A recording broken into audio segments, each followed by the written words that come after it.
আমি নিজে পার্সোনালি মনে করি আমরা এরকম প্রধানমন্ত্রী এর আগে পাইনি। 2.5 মাসের মাথায় এই প্রাপ্তি এবং প্রত্যাশাটা আসলে এই মুহূর্তে হিসাব করা ঠিক না। মানে ওনারা তো আসছেন 60 মাসের জন্য, ঠিক না? 60 মাসের জন্য আসছেন, 60 মাসে হিসেব 2-2.5 মাস। যেমন আমি একটা মনে করেন গাছ বললাম, আম গাছ বললাম, এখন 2 মাস পরে যদি গাছে ধরে ধাক্কাধাক্কি করি, আম হয় না কেন, আম হয় না কেন, তাহলে তো হবে না, একটু সময় দিতে হবে। তো তবে নমুনাটা টের পাওয়া যায়। মানে গাছে বুনলাম, দেখলাম পাতা হচ্ছে তেঁতুলের মতো, তাহলে তো বুঝবেন আম হবে না কখনই, এটা তেঁতুলই হবে আলটিমেটলি। তো সেটাও নমুনাও কিছু আমরা টের পাই।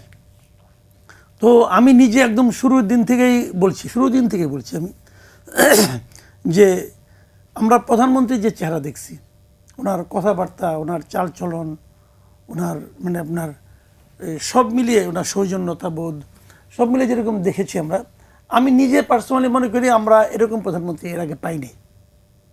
উনি একটা নতুন ধরনের মানে চিত্র আমাদের সামনে উপস্থাপন করেছেন। তো এর মানে তো এটাই যে আমরা আশা করব উনি যে টিমটা করবেন এবং টিম গঠনের দায়িত্ব উনারই।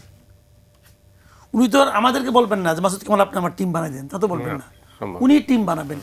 তো উনি যখন টিম বানাবেন তখন তো আমরা আশা করব যে উনি এমন একটা টিম বানাবেন যার সঙ্গে নাকি ওনার বিভিন্ন চিন্তার একটা সিনক্রোনাইজিং হবে, তাই না? ওই মানে আপনি যখন গান যখন আমরা শুনি, এখন আপনি উস্তাদ জাকির হোসেনকে নিয়ে আসলেন তবলায় আর হারমোনিয়ামে বসাই দিলেন আমারে, তাহলে কিন্তু শিল্পী যত ভালোই হোক গানের অবস্থা কিন্তু দফা সারা, বুঝছেন না? এখন হিসেবে বলে এখানে আর কি যে এখন উনি সিনক্রোনাইজিংটা ইম্পর্টেন্ট। উনি যা ভাবেন শোনেন, সবসময় কিন্তু যখন যে অধিনায়ক খেলা ফুটবলে যে অধিনায়ক, সে কিন্তু সবসময় বলে না তার মানে সহ প্লেয়ারকে বলে না এই তুমি ওদিকে যাও, তুমি ওদিকে যাও, সে কিন্তু বলে না। কিন্তু ওনার মুভমেন্ট দেখেই কিন্তু ওনার সতীর্থরা বুঝে যান যে আসলে সে কোন দিকে যাবে। এই জন্য যাতে অনেকদিন ধরে প্র্যাকটিস করেন, অনেকদিন ধরে একটা দলের সঙ্গে থাকেন। তো এই দলের যারা আছেন সবাই তো ওনার সঙ্গে দীর্ঘদিন ধরে আছেন, হয়তো ফিজিক্যালি নাই কিন্তু ভার্চুয়ালি তো ছিলেন সবাই। ওনারা কিছু একটা ভালো করলে ওইখান থেকে উনি বলতেন ভালো হয়েছে, মন্দ করলে বলতেন যে ঠিক আছে অন্যভাবে দেখেন একটু কী করা যায়, নানাভাবে উনি ওনার মতো করে বোঝাইতেন। তো সেগুলি ওনারা যে এতদিন একদম বিচ্ছিন্ন ছিলেন আমি তো তাও মনে করি না, আমি মনে করি ওনারা তো ওনার সঙ্গে ভেরি মাচ কানেক্টেড। তো সেক্ষেত্রে উনি যখন কিছু একটা বলেন, কিছু একটা করেন, সেটাকে অন্যরা বুঝতে পারবেন এবং সেইভাবে অ্যাক্ট করবেন, এই প্রত্যাশা তো আমরা করতেই পারি। কিন্তু আমাদের দুর্ভাগ্য আমরা সেটা দেখছি না, আমরা সেটা একেবারেই দেখছি। কারণ কি? এর কারণ দেখে আমি হয়তো অন্য যারা আছেন তারা তো মনে করেন আমরা আরও সিনিয়র নেতা, আমরা কি ওনার চেয়ে কম বুঝি, এটা হতে পারে।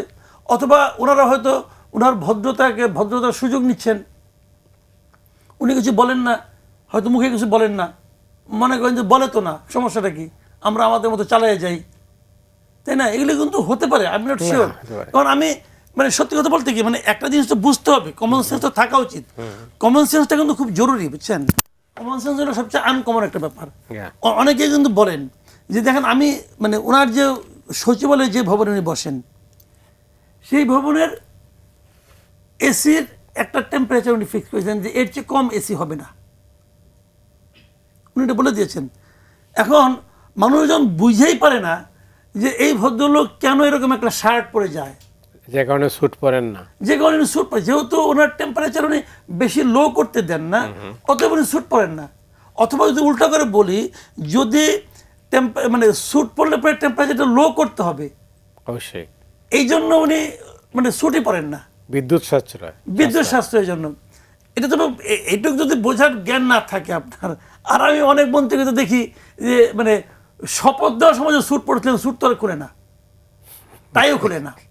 তো এখন এটা এইভাবে ঘুমায় কিনা জানি না, তো এগুলো তো আমরা দেখতেছি। তো এখন এটা আমরা তাহলে কী শিখলো, কে কার কাছ থেকে কী শিখলো? মানে উনি তো আর এত ক্লাস 6-7 স্টুডেন্ট না যে ঘাড়ে ধরে শেখাবে।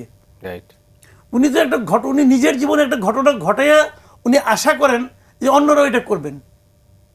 এখন অন্যরা যদি না বুঝেন অথবা পাত্তা না দেন, তাহলে ওনাকে সিদ্ধান্ত নিতে হবে যে এই লোককে নিয়ে কি আমি মাঠে নামবো কি নামবো না। কারণ একটা জিনিস আমি বলি, আফটার 5 ইয়ার্স দরকার নাই, 1 বছর পরে কিন্তু মানুষ হিসাব করতে শুরু করবে যে কি চাইলাম আর কি পাইলাম। প্রাইম মিনিস্টার কিন্তু 6 মাসে একটা লক্ষ্যমাত্রা দিয়েছে। উনি লক্ষ্যমাত্রা দিয়েছে 6 মাসের। তো এখন যখন ওরা মানুষ যখন হিসাব করতে শুরু করবে তখন দায়টা কিন্তু ওই সুটেড বুটেড মন্ত্রীর উপরে যাবে না, দায়টা ওনাকে নিতে হবে। তা তো বটেই। উনি বলবেন মনে করেন আপনার মেসি গাইনে আপনি ফকিরপুলের স্ট্রাইকার বানিয়ে দিলেন, এখন ফকিরপুর টিম খেলতে নামলো, এখন ফকিরপুরের টিমকে বলেন যে ভাই তাহলে তুমি হাল্লা কেন, মেসি মেসি তো মেসি কিন্তু টিম তো ফকিরপুল। তো এখন প্রবলেম তো ওই জায়গায়। আচ্ছা ওই টিমটার নামটা বদলাই দিই, ফকিরপুল না বলে একটু ভিক্টোর ঠিকরে বলেন না যাই হোক ভালো একটা মানুষ আবার মনে প্লেয়ারগুলোর ফকির মনে করতে পারে। না না এই নামে তো আমাদের একটা টিম আছে, আমাদের তো ফুটবলের একটা হ্যাঁ, team আছে আছে। আছে, ঠিক আছে, ঠিক আছে। আমি ওই জন্য বললাম আমি ফকিরপুলকে আন্ডারমাইন করছি না, বাট আমাদের একটা ভালো টিম, এরা আবহাওয়াকে অনেকবার একবার হারাইছে। আমরা যখন ইউনিভার্সিটি পড়তাম তখন আমরা বলতাম যে ওয়ারি আইলো, রহমতগঞ্জ আইলো, বলতাম আমরা ফকিরপুল আইলো, অনেক সময় আসছে তারা, সেটা ব্যাপার না। বাট আমার কোশ্চেনটা হলো কি সিনক্রোনাইজিংটা ইম্পর্টেন্ট। হ্যাঁ, তা তো বটেই। মানে যদি আপনার ঐক্যতানটা তৈরি না হয় তাহলে কিন্তু কোনো কিছু ভালো হবে না। তো এখন ভালো হচ্ছে আবার একটা জিনিস হলো উনি যেটা বলেন একটা কথা মাথায় রাখতে হবে, একটা প্রাইম মিনিস্টার বলতেছেন যে আমরা পুলিশ চাই, সেই পুলিশ কিন্তু দলীয় পুলিশ হবে না, উনি বলতেছেন। ঠিক তার পরের দিন ওনার সচিবালয়ে একজন ডিআইজি বলে যে সে কিভাবে সে বিএনপি, এটা সে তথ্য প্রমাণ দিয়ে প্রমাণ করতেছে। তা আপনি যে প্রমাণ করলেন যে আপনি বিএনপির পুলিশ, এই প্রাইম মিনিস্টার তো বিএনপির পুলিশ চায় না, এই প্রাইম মিনিস্টার তো বাংলাদেশের পুলিশ চায়। রাইট। পাবে নাকি? তাহলে উনি প্রমাণ করলেন যে প্রাইম মিনিস্টার আপনি ভুল করতেছেন, আসলে দরকার বিএনপির পুলিশ। ভাই এই সমস্ত বিষয়গুলো দিনের শেষে আমরা তাইলে কি বুঝলাম? দিনের শেষে আমি বুঝলাম যে 6 মাসে তো নাকি লক্ষ্যমাত্রা নির্ধারণ করছেন, 6 মাসের মাথায় ওনাকে একটু নিষ্ঠুর হতে হবে। নিষ্ঠুর হতে হবে।